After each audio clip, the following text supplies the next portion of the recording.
Hello, my name is Dale. I am also known as the Witch of YYC. And I'm talking to you about the spiritual war, the ongoing spiritual war that we find ourselves in.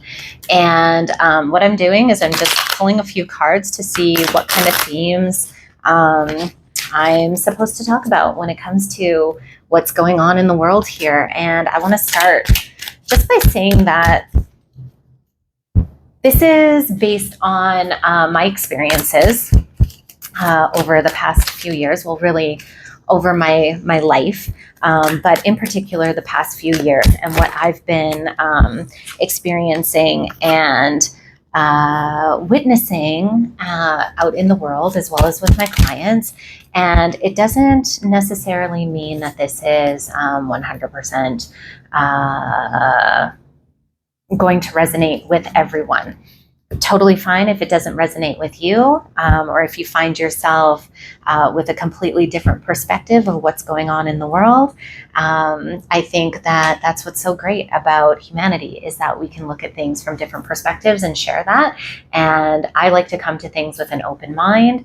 My mind is constantly changing on how I perceive things, and I consider that to be growth.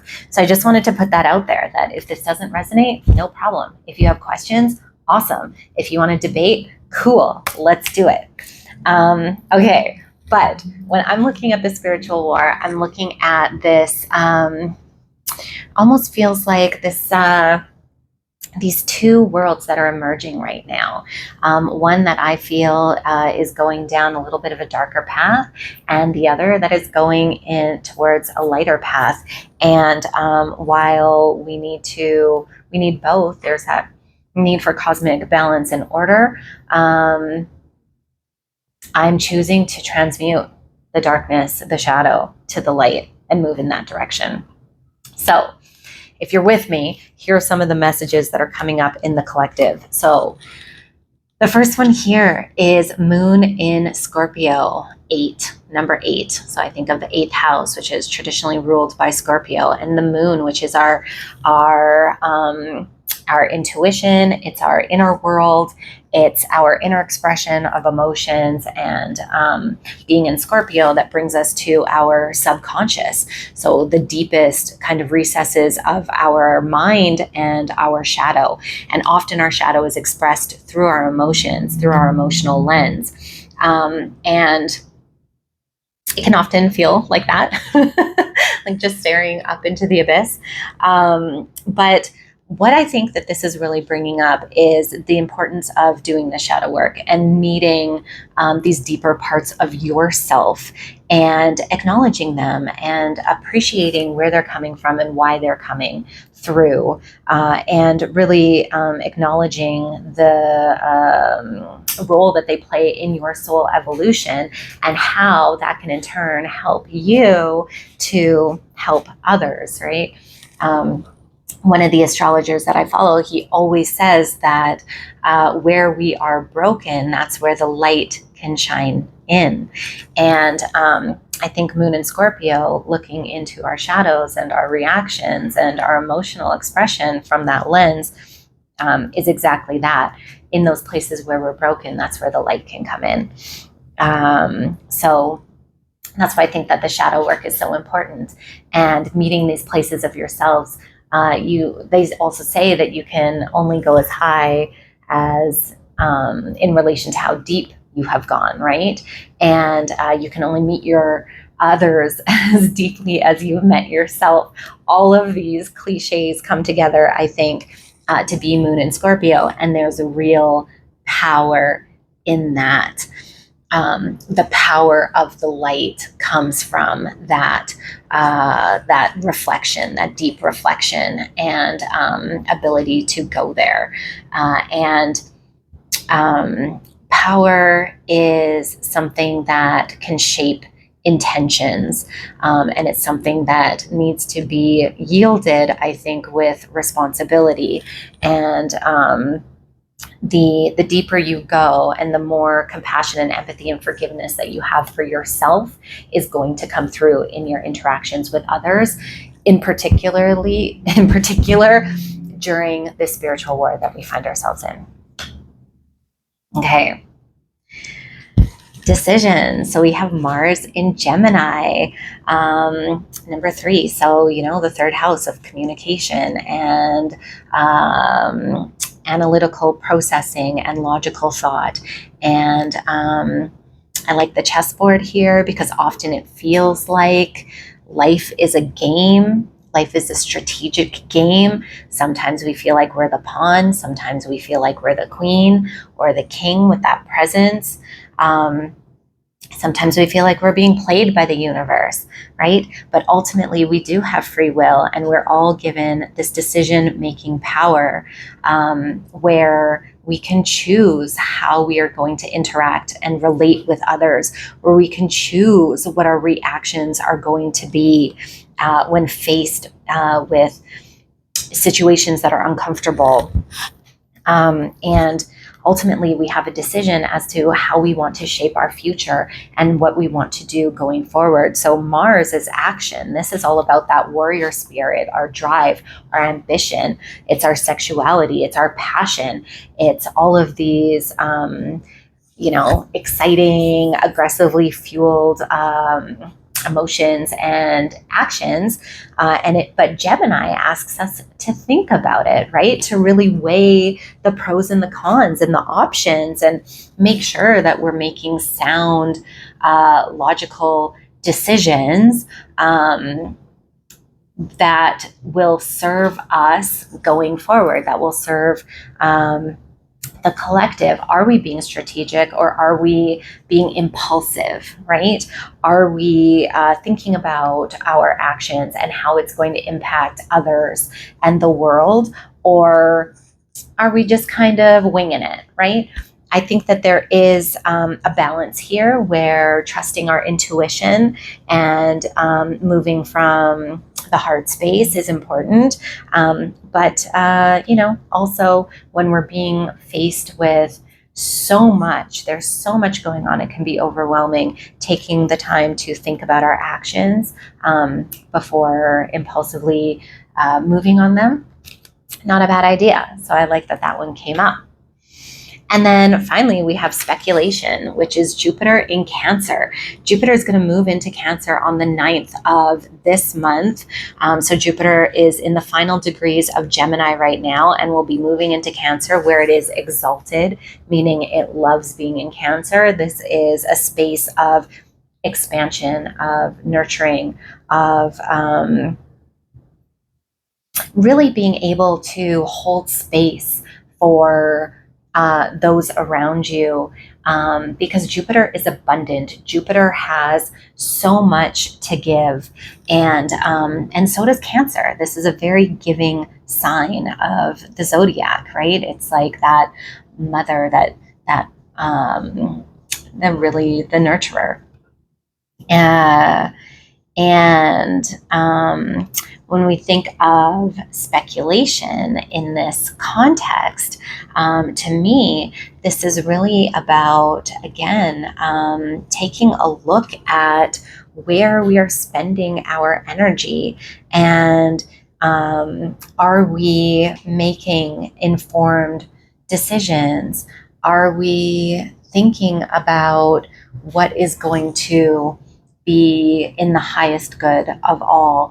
And are we moving with that in mind?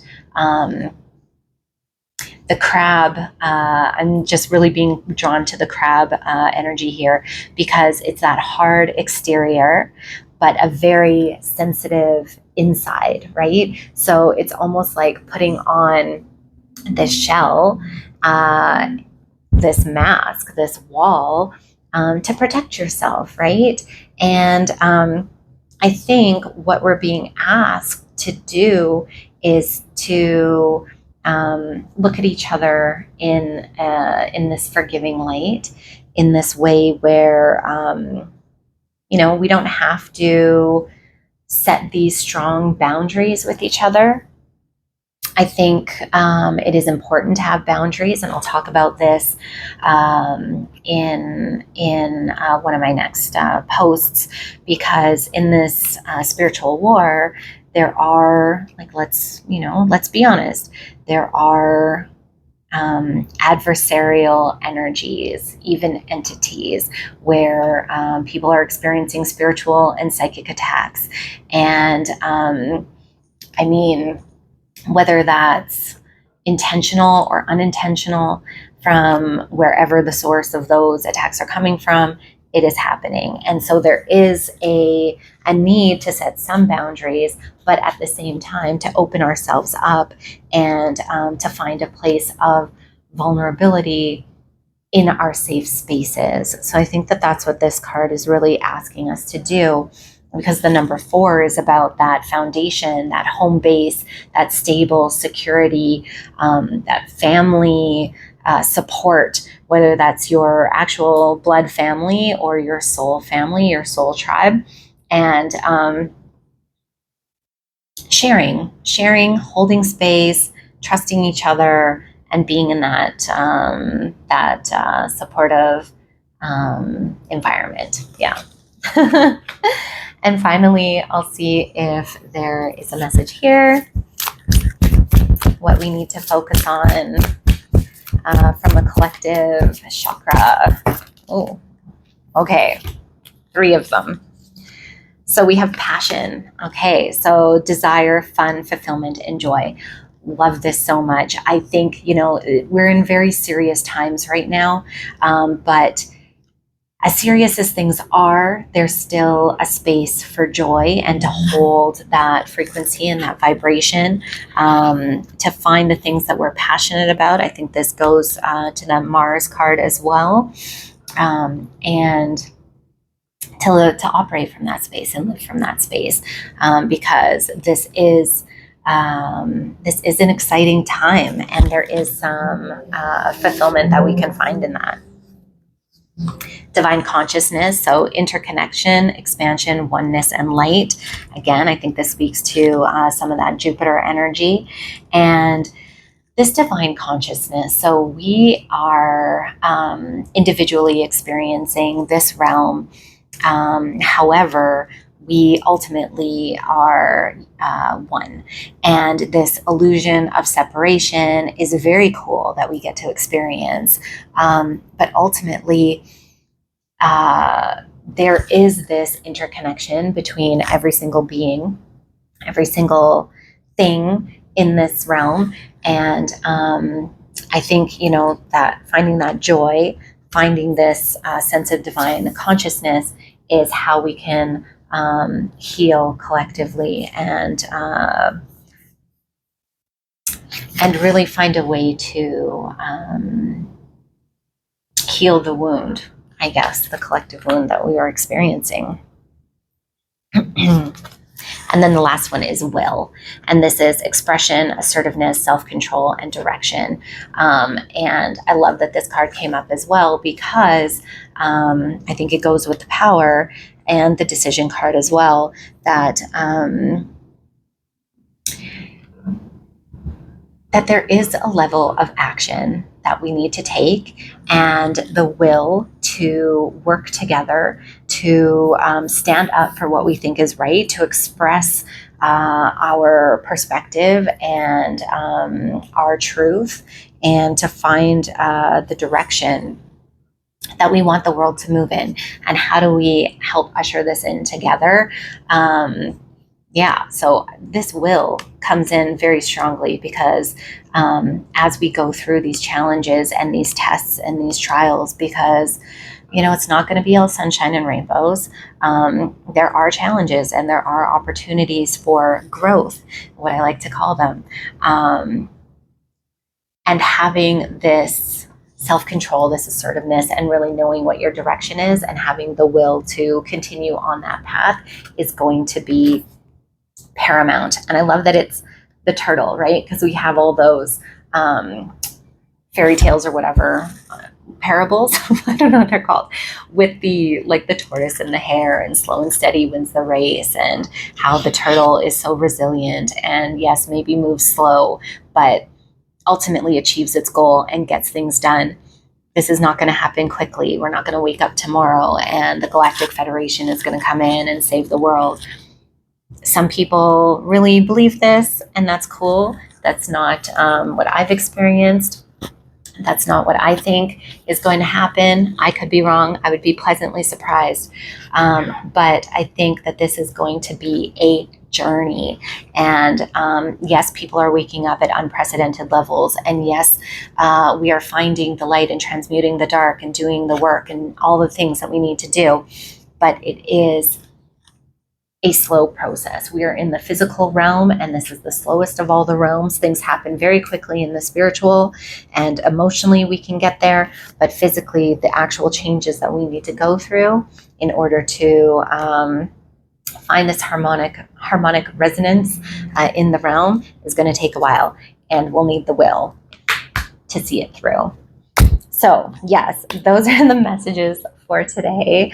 I'm so grateful to everyone, and I'm sending out all this joy and passion and love and gratitude to the collective, because we're stronger together. And the more that we work together and share with each other our insights, our thoughts, the keys and the clues and the things that we're figuring out and the ways that we think that we can help to bring this divine consciousness together and really unite this interconnection between us all, I think is amazing. And again, like I said, this might not resonate with you, which is totally cool. If you have any questions or there's things that you want me to focus on in the next videos, let me know. Yeah. And ultimately, like, just have a lovely day. Find your power, live in your decisions, and find that Jupiter in Cancer expression, because I think it is so important right now. Yeah, let's do this. Thanks. We'll see you in the next one.